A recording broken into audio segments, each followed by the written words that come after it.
Good evening, everyone. It's a lovely night, cool night up here in Bendigo again in central Victoria. I'm speaking from the land of the Jar Jar Wrong and acknowledge the elders past, present, and future, and acknowledge that the struggle of the original people, the first people of this land, is still ongoing today, and their struggle is our struggle, part of the class struggle against a common foe, that is the capitalist class. Folks, it's been a very interesting weekend indeed. Certainly, there was quite a lot happening around this COVID-19. But I want to actually talk about something just a little bit more deeper than this, is that the ongoing economic crisis. And obviously, last week, and like I said in my last live stream, we are now in crisis. Well, we have been for some time, but we are in an economic recession/depression. Interesting, I was in the supermarket late this afternoon, just wanted to buy a few things. And I came across the Australian Financial Review, or the AFR weekend, otherwise known as the Fin Review. And I like this headline they got here for the weekend: stuck in a hole, and they're missing about $200 billion off the economy. And of course, I love how they're trying to blame certain things, or blame respective governments from federal to state, blame each other from and from even using the blame of COVID-19. COVID-19 was a factor, but was primary. I think we understand whatever economic crisis, to a recession or depression, whatever you want to call them. The thing is, at the end of the day, we all understand it's a crisis of overproduction. We've got too much stuff, and not enough people are able to buy anything anymore because they've got no money. Well, it's just when I was actually looking for some of this, I just want to read out something here, and I marked it down. And it goes: in earlier recessions, a contraction in spending has been a voluntary decision associated with shocks to incomes and confidence, he said. In this recession, the contraction has been the result of government policy aimed at protecting Australians from the health risks associated with COVID-19. Wrong. Fact is, at the end of the day, yes, COVID-19 was a factor, but wasn't what was primary. And I love how the capitalists and the capitalist economists like to divert our attention away from what the actual causes of the problem is. It's the systematic problem of capitalism itself, the private profit motive. They actually wanted, first of all, it was blaming there was a buyer's strike from April through to June, and furthermore over the course of the last 6 weeks. And obviously now we'll blame the COVID-19. It's a great way they can deflect everything, that they're actually the source of the problem, not the common working people, not COVID-19. COVID-19 is actually a product of a systematic crisis of capitalism. Capitalism cannot resolve this, and I'll talk a little bit more about restrictions being lifted, etc. later on. But I want to refer back to that. It's quite interesting how they spill that. I do actually recommend viewers pick up the Australian Fin Review at times. So those of you who are overseas, you probably might not be able to get a copy, but I'm sure you can look at it online. It's great to know and understand what the capitalist class is up to. Now, furthermore, what I found a little bit parasitical, and it's typical of capitalism. I'll go to this page. What page was it on? Page 26. Get this for a headline, read. Smart Investor: how to profit from disruption. Yeah, how to profit from disruption. And I was reading through some of it and trying to decipher what was being basically said. It's basically coming down to it, how we're going to extract surplus value even more from those that are left working. And that's what it comes down to at the end of the day. Because as I said in a previous live, and I'll just grab my pen, which dropped on the ground. When we actually looked at typically how profits made, and I explained it, and I explained about A plus B equals C. The materials, the cost of running it, the cost 100 plus B, which is total your labour, equals 200, which is the final product, cost of the final product. And where the capitalist makes his profit is out of B, where he gives 50 to the worker and 50 for themselves. That's a general thing. And actually, Marx and Engels wrote this through Wage, Labour and Capital, and I've got it out of Marx's Selected Works 1. And I enjoyed reading this. And let us assume that our worker, the machinist, has to make a part of a machine which he can complete in one day. The raw material, iron and brass, in the necessary Previously prepared form costs 20 marks. The consumption of coal by the steam engine and the wear and tear of this same engine of a lathe and other tools which our worker uses represent for 1 day and reckon by his share of their use a value of 1 mark. The wage for 1 day, according to our assumption, is 3 marks. This makes 24 marks in all for our machine part. But the capitalist calculates that he will obtain, on average, 27 marks from his customers in return, or 3 marks from his outlay. Whence came to these 3 marks pocketed by the capitalist? According to the assertion of classical economics, commodities are, on the average, sold at their values. That is, at prices corresponding to the amount of necessary labour contained in them. The average price of our machine part, 27 marks, would thus be equal to its value, that is, equal to the labour embodied in it. But of these 27 marks, 21 marks were values already present before our machinists began work. 20 marks were contained in the raw materials, 1 mark in the coal consumed during the work, or in the machines and tools which were used in the process, which were diminished in their efficiency by the value of the sum. There remain 6 marks, which have been added to the value of the raw material. But according to the assumption of our economists themselves, these 6 marks can only arise from the labour added to the raw material by a worker. His 12 hours labour has thus created a new value of 6 marks. The value of his 12 hours labour would therefore be equal to 6 marks, and thus we would at last have discovered that the value of labour is. Hold on there, cries our machinist. 6 marks, but I have received only 3 marks. My capitalist swears by all that is holy that the value of my 12 hours labour is only 3 marks, and if I demand 6, he laughs at me. How do you make that out? If previously we got into a vicious cycle with our value of labour, we are now properly caught in an insoluble contradiction. We looked for the value of labour and we have found more than we can use. For the worker, the value of the 12 hours, the labour is 3 marks. The capitalist, it is 6 marks, of which he pays 3 to the worker as wages and pockets 3 for himself. Thus, labour would have not 1 but 2 values and very different values in the bargain. The contradiction becomes still more absurd as soon as we reduce to labour time, the values expressed in money. During the 12 hours labour, a new value of 6 marks is created. Hence, in 6 hours, 3 marks, the sum of which the worker receives for 12 hours labour. For 12 hours labour, the worker receives as an equivalent value the product of 6 hours labour. Therefore, labour has 2 values, of which one is double the size of the other, or 12 equals 6. Both cases, we get pure nonsense. So basically, Marx and Engels wrote that many years ago, hence the language that was involved in this, though. We didn't use Marx, it was translated from German at the time. But it just gives you the basic idea about this. This is where shows you where the capitalist makes their profit. Now, with less people in work at the moment, companies are not able to make greater profit because what creates value?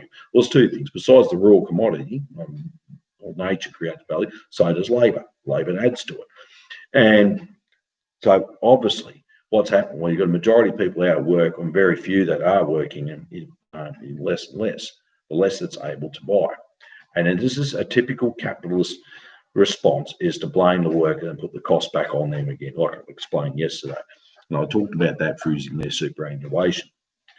So obviously they came up with these outlandish ideas. And I will state this again. Modern bourgeois economists are the modern equivalent of witch doctors who practice alchemy.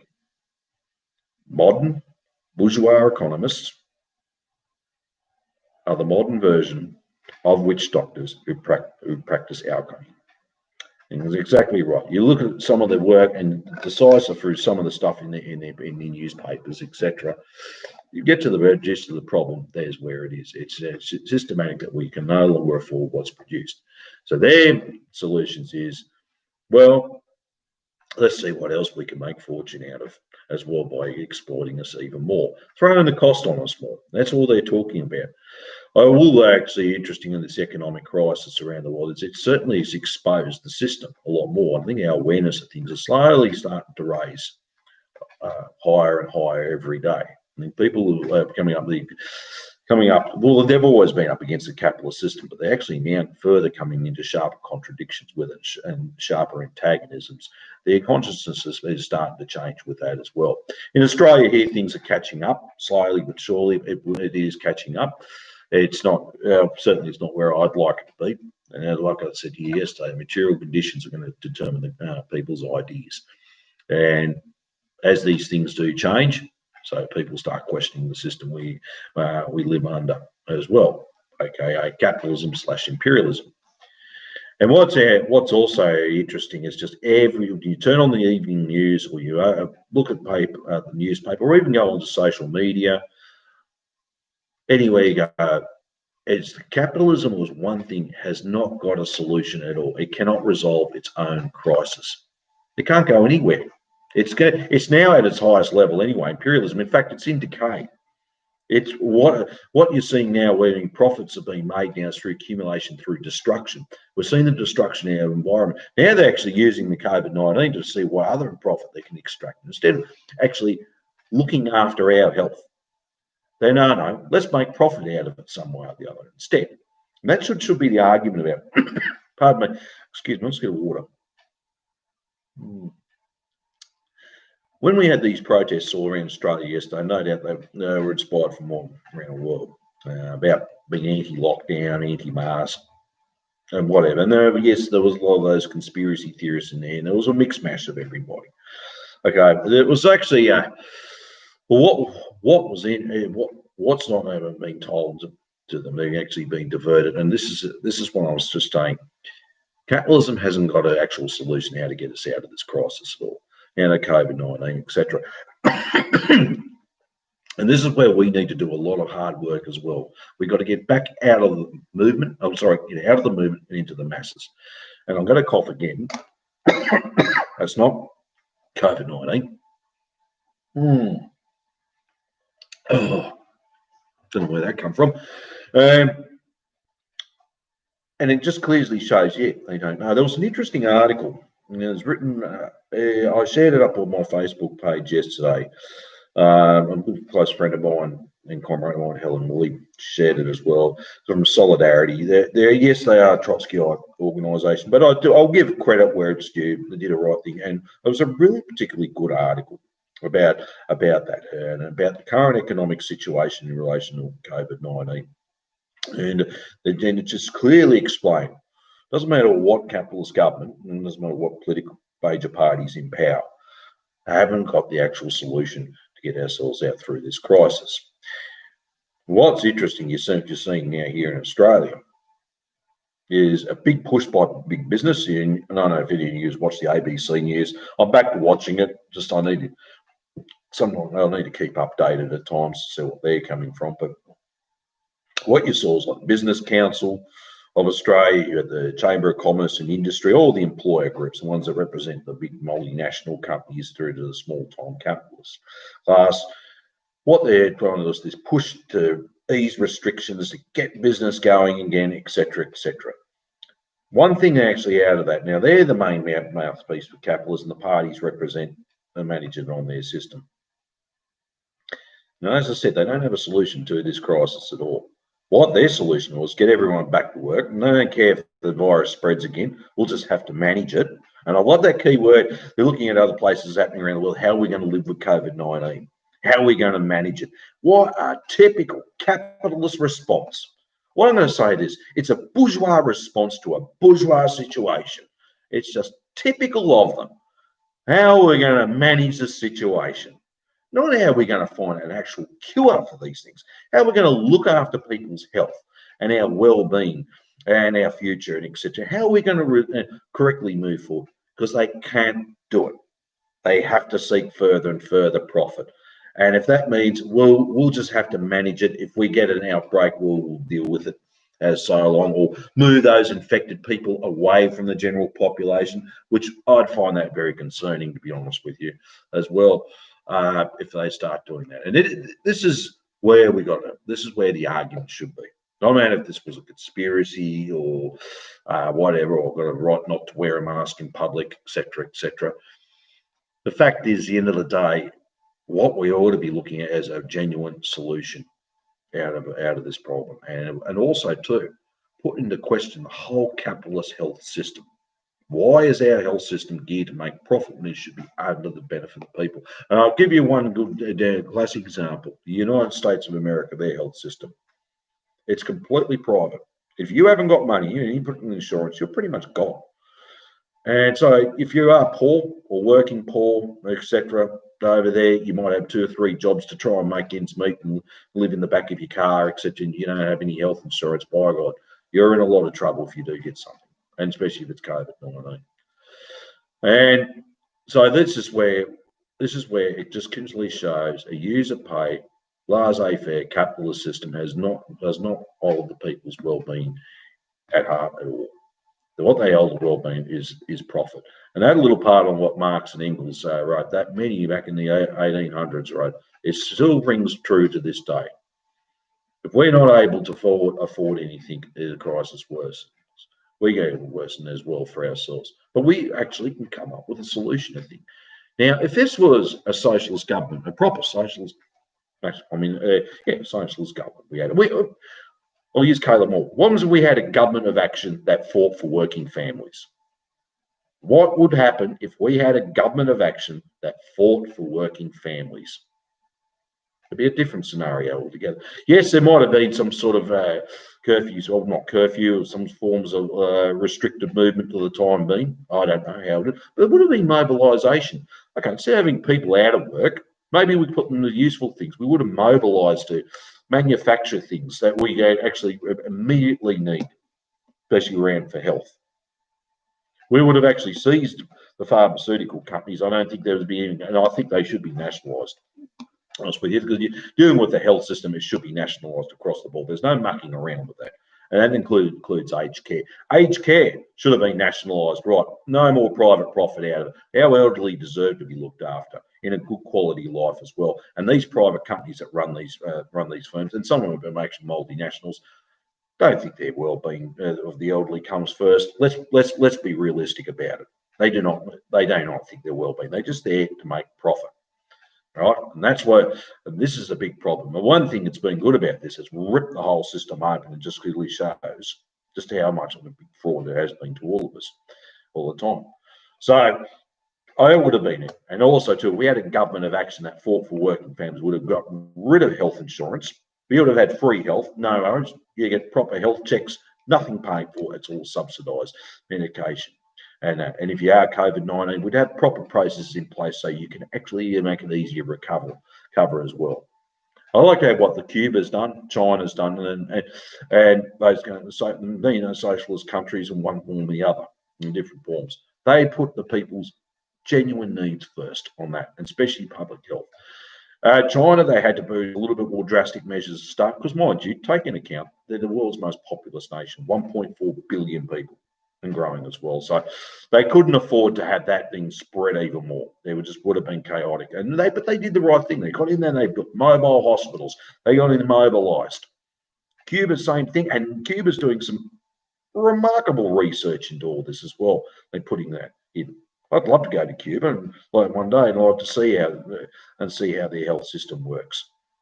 And on that, although Russia's no longer socialist anymore, although Communist Party there are still swathes of that country that support communism, and there's actually local governments and provisional governments. Communists are still there in government, but they've now developed a vaccine. And of course, was the Western capitalist class have to do? Put it down, obviously condemn it, criticise it, etc. And the fact is, though, some medical practitioners, some actual health experts in the Western countries now, or we're now are looking at Russia and saying, well, actually, this might be a good thing. Let's look at it instead of actually have to put a condemn it because it was made in Russia. And good, I hope we do come up with something like that. So this is where it comes down to. Now, what was spotted to talk about just briefly about yesterday's rallies that happened around. Now, I'm not going to go in there and start ridiculing people. Yes, there were fascist elements in there, and clearly, if anyone saw the news, doesn't matter what news channel you saw someone giving the Seagull Nazi salute in front of the war memorial there. And there were a few other people that were basically self-attention seeking as well, and some on the far right. This is why it's vitally important. We need to get out of the movement and get into the masses and talk to the common people that might be confused. Look, deep down, the common people are confused. They're not confused, but they're extremely worried. Most people actually accepted, okay, let's get on, let's try and deal with this COVID-19 situation. But a lot of people have got general concerns. They're worried about their future. They're worried about losing their home, losing their, losing their work, or looking where the next form of income, trying to raise a family as well. Just the bare basics, bread and butter, has been taken away from them. So obviously, what you're looking at here is generally worried people. No, it's not about curtailing our rights. I'll actually talk a little bit about that in a minute, more about our rights, etc. With some of them that Raleigh was talking about yesterday. But that's why it's vitally important. We need to get out of the masses. I'm sorry, I'll repeat that. That was crossed to my name for those saying that we need to get out of the movement and get into the masses. It's vitally important we start educating people, talk to people, find out what their concerns are, and win them over to our cause, and build that community as well, and build those structures. And it's very important, especially for your younger comrades as well. Obviously, confused, not confused, but unsure what you have to do. We do need to talk to these people. I'm not going to actually tell, I just want to, don't put yourselves at risk either. If you see a rally with far-right extremists in it, I don't expect you to go marching in there and trying to convince them to win over. Okay, look, you've got to use your common sense a bit too. Don't put yourselves at risk. You can be in a lot of physically in danger as well. So I'm not going to point you in that type of direction. But we do need to get out to the common community, common people that need to win them over and explain them the situation and how we can organise and empower people as well. And on that too, about our rights being curtailed. Look, about restrictions and about basic police coming in, and obviously everyone saw last week that footage of that young woman. 2 police came in off home there. They arrested her, handcuffed her, etc. And there was uproar about it. The fact is, it's not being told. These laws, we've had laws like this for many, many, many years. Now, if those of you are watching or further watch this later on, you might actually recall back to the 2000 Olympics in Sydney, or prior to that. Now, there was these anti-terror laws that came in. Anti-terror laws. Now, John Howard was a Conservative Prime Minister at the time. Liberal National parties were in formed government. And they brought this law, and it was anti-terrorism, so-called for our protection. Backed by Labor Party. Kim Beazley was the opposition leader. Actually, let's call him what he is, big bag of wind, Kim Beazley. Was more of the same with him as opposition leader.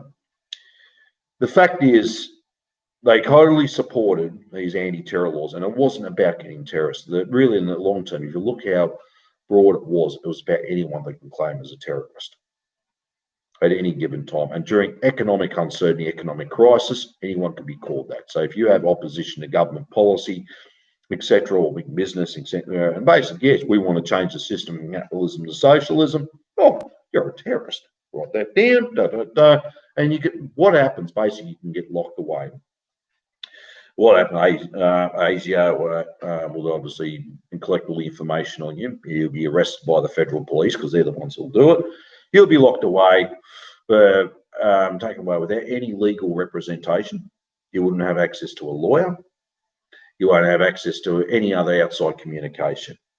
And you'd have no right to silence. In fact, there's laws even geared towards unions regarding that as well, running with the Australian Building and Construction Commission, which basically is trying to smash unions, etc. And like if you regard some form of industrial activity, industrial action that they regard as unlawful, or anything else that they regard as unlawful, you have to be called up, interviewed. You're not let any legal representation, and you don't have a right to silence either. If you disagree with, if you want to go the opposite and remain silent and ask for it, you will automatically face 6 months jail. And that's just industrial. I'll go back to these anti-terror laws. Yes, same thing. There's more than 6 months jail. They can keep you as long indefinitely. That's right. They can keep you there indefinitely. Now, one will wonder why do we need such extreme measures? They use the pretexts like 9/11, all these other things about Australia being under terrorist attack. etc. It's only because if we're under threat by terrorism, it's because we're part of that US foreign policy expansion, etc., and enforce it. So we've obviously had a look at that, and something happens, and that's what will happen to you if we've got to be aware of it. And these laws have been in for such periods of time. There was some upcry about it back then. What got me, it actually took an economic crisis and something with COVID-19 to really kick something off to start questioning it more.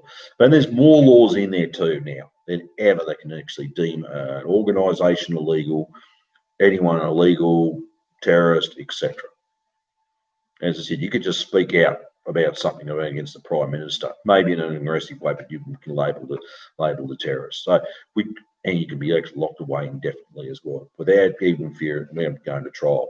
In fact, this is just how bad it is. Pedophiles, convicted pedophiles or murderers, etc., have more rights than what you would under that. So just keeping in. So these laws, what you've seen recently happening, and people are concerned about police brutality and etc. These have been in for many, many, many years. They can do it anytime. Some people worry at times about, oh, look, I better turn the mobile phone off or hide away while we have a meeting and stuff. Look, reality is that authorities do want to get you. They will get you. They're not that completely stupid either. But I think we've got to actually take a step back. It's the reason why these things were put into place in the first place, because the bourgeoisie know full well that they're on the nose around the world. The capitalist class know they're on the nose around the world, and they need things in place to enforce, not just, yes, to enforce their class rule, but to be prepared when the masses do rise up against them. The working class, led by the working class, which actually now flows on to something else I need to talk to. So, I'll just stay with COVID-19 for a second and what's been happening. So this is where we need to keep an understanding of. It's a whole capitalist system that is the primary cause of this whole thing. COVID-19, yes, it's very serious. I regard it as very serious, and I would not wish anyone to have it. I was talking to a very good friend of mine this morning. He actually knows a friend of his. She actually got COVID-19 some time back, and I think it was March, April when it first kicked off. She was out of action for a good few weeks, and actually she's still got long-term health effects. It's actually really affected her breathing. She has inconsistent breathing exercises now, and regularly has to go to hospital as an outpatient and some pure oxygen to help her breathe. It's like having emphysema, basically, and this can have bad problems within long-term problems with you. So it's not a common flu. It's not like a common flu. It's a completely different thing altogether. And so, yes, we do have to beat this virus and that, but under capitalism, they cannot provide a solution for it. And this is where it's good for us to talk about it. We can try and engage with each other, engage with the common working class people, and we come up with a solution, a working class solution on the way forward. Now, obviously, I've through that too. You have a lot of that through those anti-vaxxers rallies yesterday and everything else. There's a lot, and what you're seeing everywhere around the world, in the US and especially in Australia, there's anti-communist hysteria. China being the big boogeyman, and obviously Russia as well, etc., etc. Why is it all this anti-communist hysteria? Why do people equate this authoritarianism, clamping down on rights, as socialism or communist activities, which it's not? Is it why it's doing it? It's because it's done deliberately. They know full well, the capitalist class knows full well it's on their nose. Capitalist imperialism's on the way out. It is. You can see what's happening in the US. The US empire is crumbling. And you can see even now they're talking about countries are turning away from the US dollar. US dollar, I won't be surprised in 10 years' time, it's no longer the reserve monetary system anymore. It is on the way out. And so what we're seeing here is obviously the capitalist class have got to do every means possible to stop us from achieving our historical mission of the working class to achieve power, move into socialism, and then create a better world through that and on towards communism. So you're going to hear a lot of stuff. China being the big boogeyman. It's everything now. The Chinese Communist Party, the Chinese communist system is doing this and that, etc. It's done deliberately to try and divert us because they know full well people are going to wake up. But people are waking up all around the world. Is in Australia here, it's going to be a little slower, but it will happen. As I said, the material conditions are changing, so people's ideas are starting to change with it as well.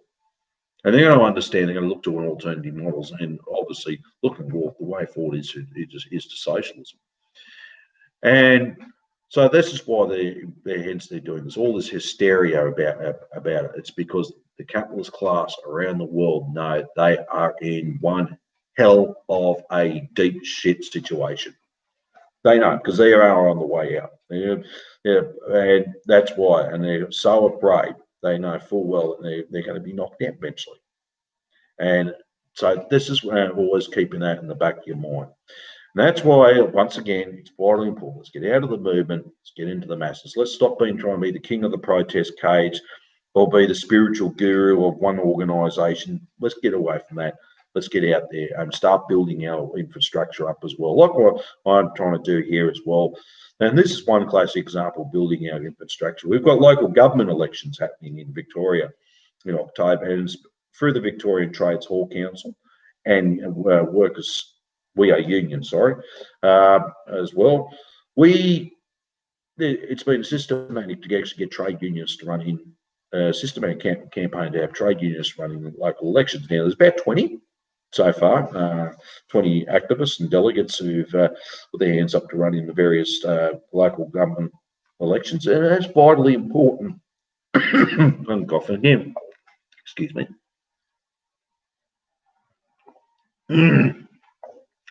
I hate when that happens when I'm talking and something gets on my throat. I don't know what it is.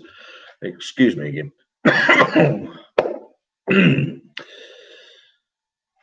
What it is vitally important for this, it's good because we can put a voice forward for working people. But not only that, we can put our demands forward, and we can rally the working people around those demands as well. Local government's a perfect opportunity because we actually get to talk to the community, and this is great. It's not about electing people just for the hell of it and putting seats and bums on council or parliament or whatever. It's not.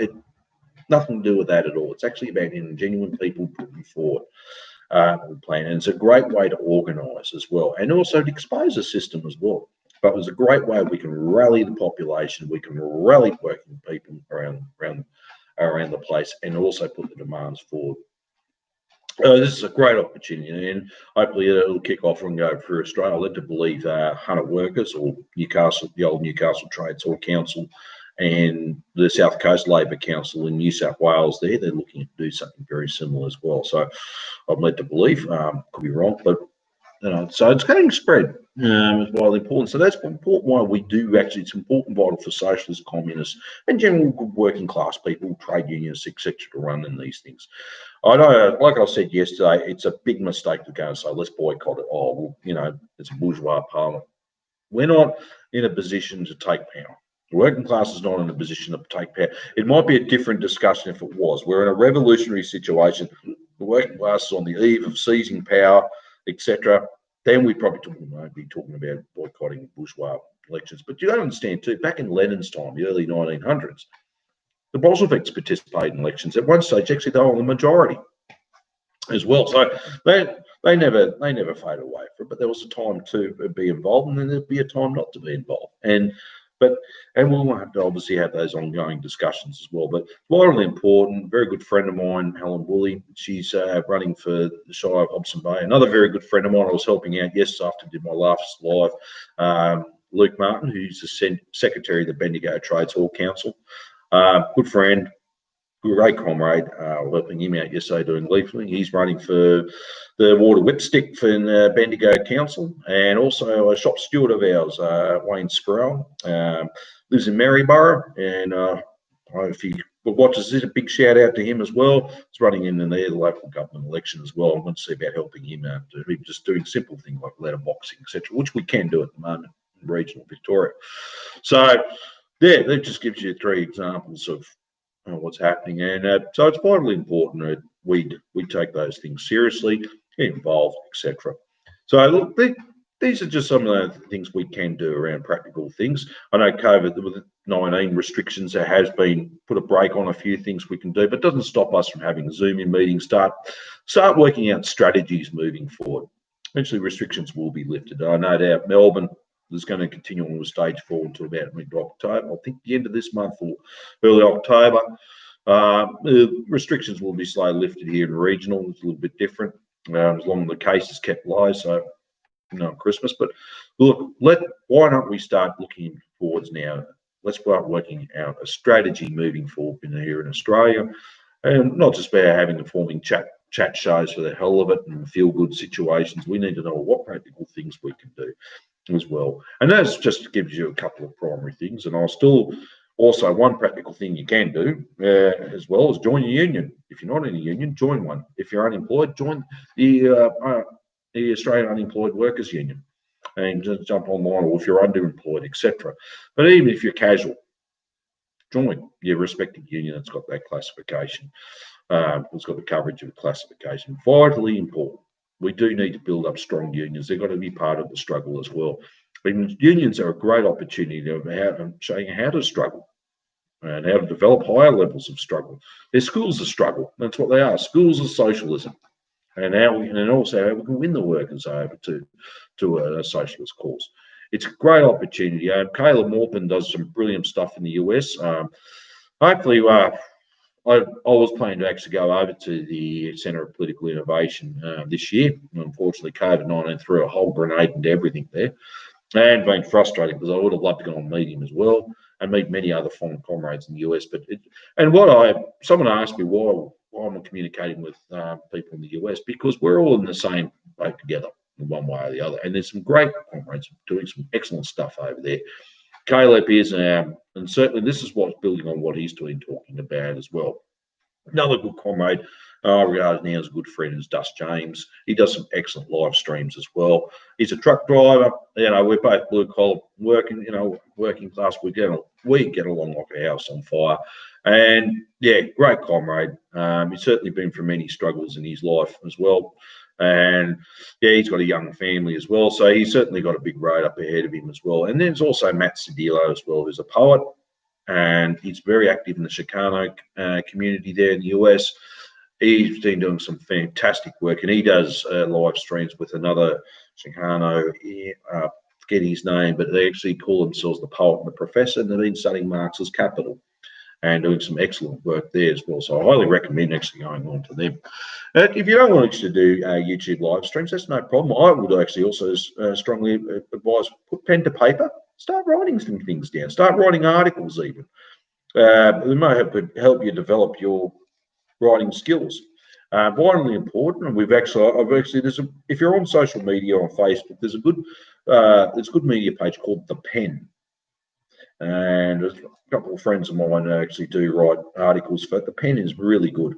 They do some good analogy as well. So if you want to get in touch with them and help develop articles, that'd be great. Also, another thing to be involved in as well as Earthworker, helping worker co-ops. If you're in Melbourne, live in Victoria here especially, or even if you're around Australia, it doesn't matter where you are in Australia, get in touch. Well, I think that's vitally important angle we're going to need to look at as well. Extremely important to look at is worker co-ops. So there's a lot of things we can do in between. And the last thing I'm going to actually surprising going to tell you what would be very good for yourselves to do is develop your speaking skills. There's something you don't know about me. But I'm an advanced communicator, silver in Toastmasters International. That's why I love public speaking as well. And we do need to be good at articulate our public speaking. Doing it this way is a challenge. Certainly I can get up in front of a people, rev a crowd up what I like, and I love doing that. I love doing it all the time, getting up in front of workers especially. But this is a little bit different. I've certainly got a lot of improvement I have to do. I do watch my videos. I think, I should have done this. I should have read this, and maybe I'll look at that. But I highly recommend as well to get involved in public speaking. You do need to develop that further as well and become a good articulate speaker. So there's many things you can do, practical little things. But I would highly recommend you need to get involved with common workers anywhere around the world, wherever you are as well. There are things that are going on. We've got Wear Union. groups happening around the place. What Workers Solidarity here in Victoria. So then it's happening in a lot of other places around Australia as well. So you're not alone. I think it's vitally important is to not sort of trying to self-isolate yourself. Sorry to use that term, but isolate yourself away from the masses and being on social media all the time. I know it's a comfortable place to be, but look, no more armchair activism, no more keyboard warriors. The working class doesn't need it. What they need now is some good practical solutions, some solutions on the way forward. And so that's vitally important. We need area of activity we need to do.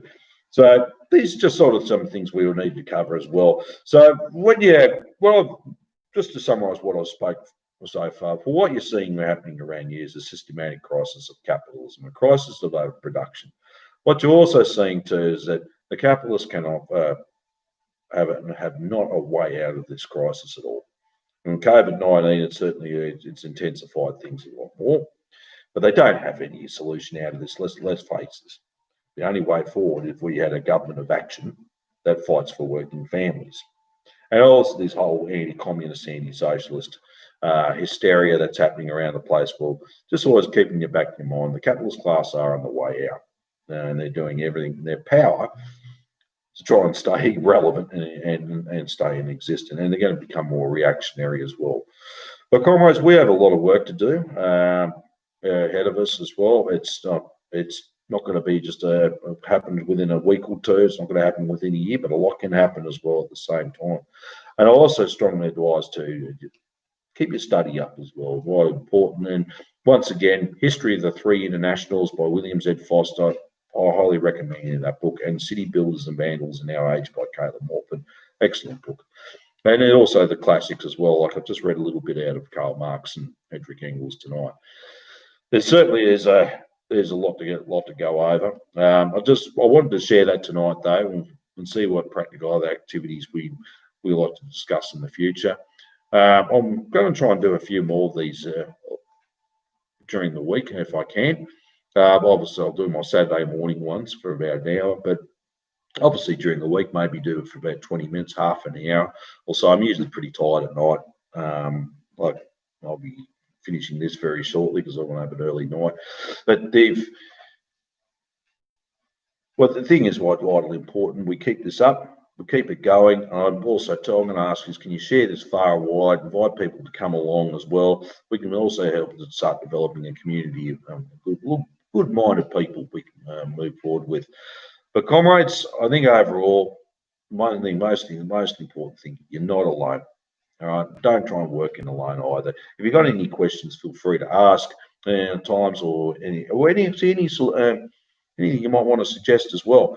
And if you want me to talk on something, I'll try and keep it focused on that topic. There might be something I'm not aware of or I don't know, so I can't answer it at a particular time.